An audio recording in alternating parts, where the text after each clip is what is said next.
Welcome to Friday, the 20th day of June, 2025. This Day Weather Podcast brought to you by ConverseCountyTourism.com.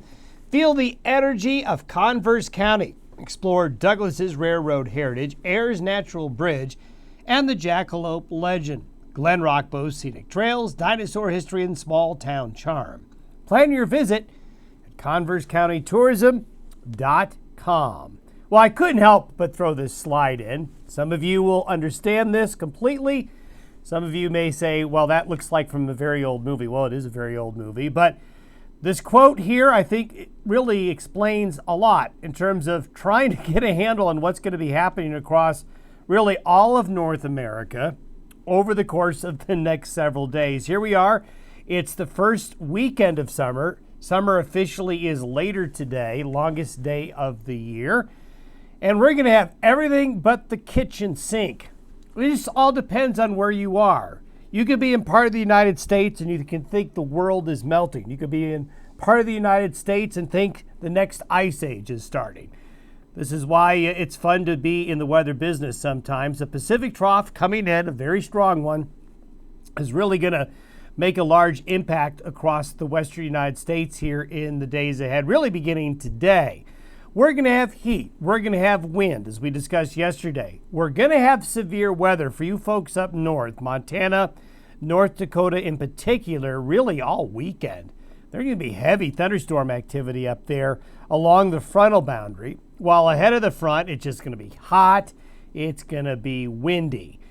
But then as we go through the weekend, with the wind and the heat, we're going to have this high fire danger.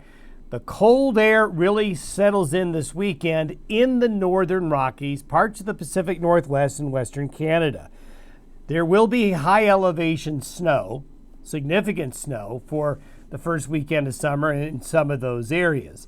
Now, as the trough settles into the Great Basin, cooler weather across the west will be noted with daily thunderstorm chances. And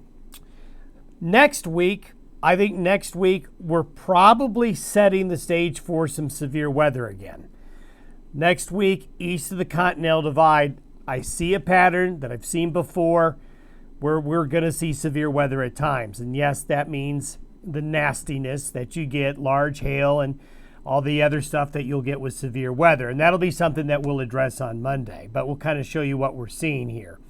Now, after a few days, we just had one big thunderstorm after another. Now we have pretty sunrise and sunset photos coming on in.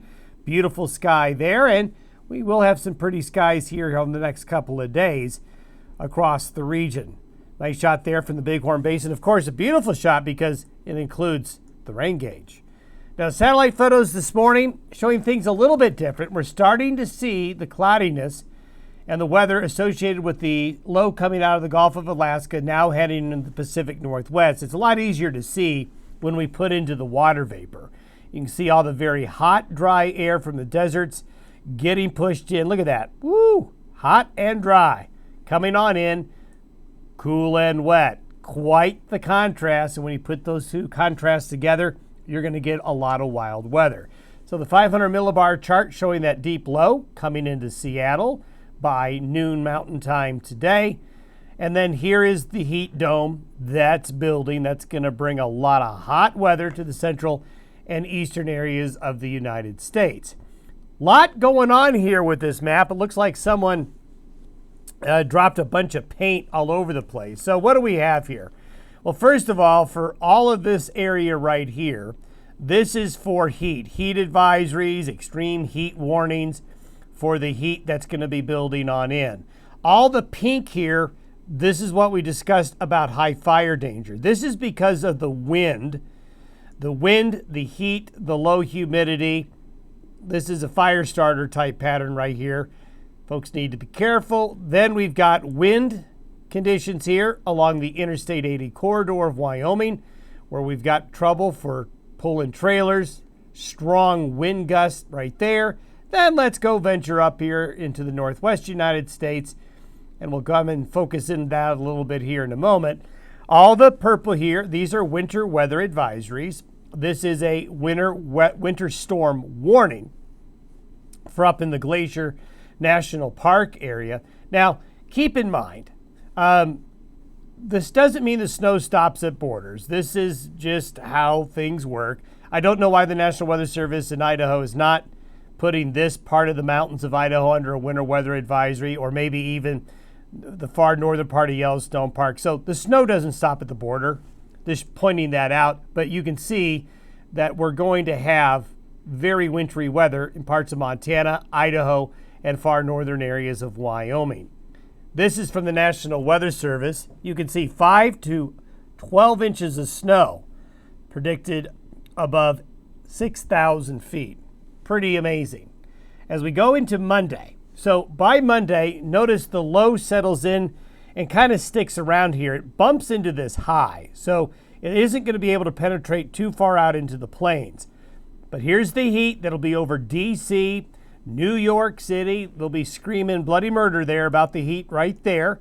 And then that flow of air that we talked about here is going to really be coming on in, and that's going to pipe in that moisture that we showed you earlier. Want to talk briefly about severe weather this weekend. Now, this is for today. We're going to have some thunderstorms, a few strong here in New Mexico and southeastern Colorado, but along the U.S.-Canadian border, where the Pacific trough's coming through, we could have a lot of severe weather up here in the northern areas, from Montana through North Dakota, northern South Dakota, into Minnesota, into the upper Midwest.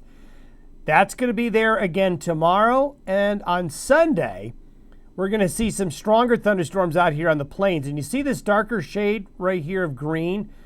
A lot of this is going to happen overnight Sunday into Monday morning. So Sunday night, during the overnight hours, don't be surprised in these darker green areas if there's some overnight thunderstorm activity that carries on over into Monday as the trough comes over the divide and the front pushes out further east. The precipitation forecast through Sunday looks like this. Here are the thunderstorms today. Here's all the thunderstorm activity from the Pacific Northwest, southern Canada, out into the northern plains. So it's going to be a busy weekend. In Montana, you're going to have some nasty thunderstorms. So will North Dakota. Watch out for hail again up there as that system settles on in. And of course, there's the cold.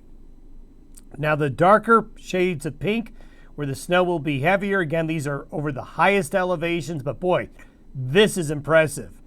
This is very impressive right here. And you can see a little bit of snow into the Yellowstone Plateau, maybe even a little bit of snow in the northern Bighorn Mountains, Togety Pass area. A few flakes of snow will be possible. Now, there's the wind. This is the cumulative wind gusts between today and Sunday. So you can see the areas where it's yellow, darker green, where the wind is going to be blowing pretty good. So a lot of weather in the west, a wide variety of it as well. Now let's go back to the pattern of temperatures now. This is the heat. This is for noon tomorrow. So you can see the heat covering a large part of the nation east of the Rockies. Huge contrast with the cold settling into the Pacific Northwest, even into California. Look at that.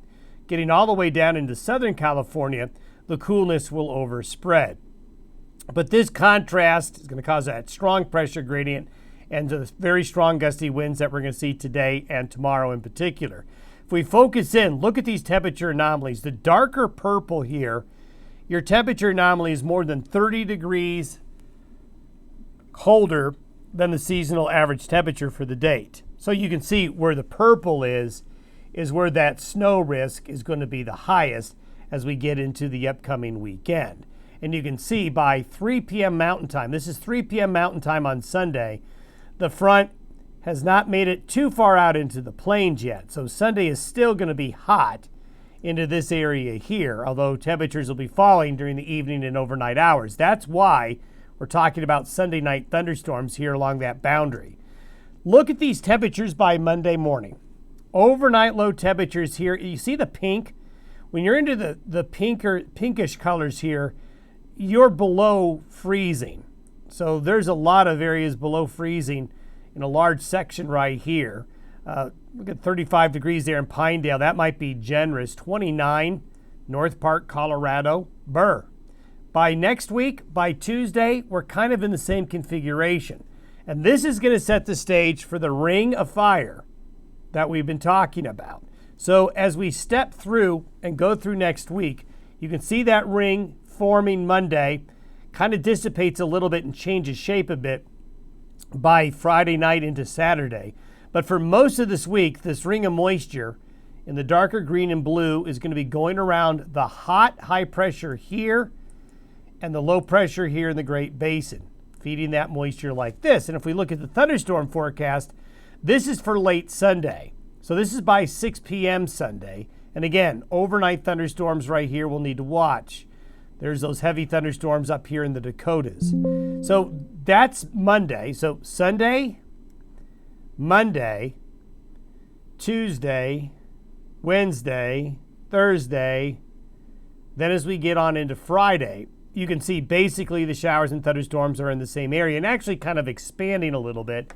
And that's for next Saturday. So we're going to put together multiple days in a row that near the divide, a little on the western side of the divide, as you can see there, but especially on the eastern side of the divide, that's going to set the stage for afternoon and evening thunderstorms daily. And with that trough of low pressure to our west, feeding small disturbances through, and possibly a little bit of weak upslope along and east of the divide, you're going to get severe weather. So that'll be something to contend with next week. Have yourself a great weekend. We will see you Monday.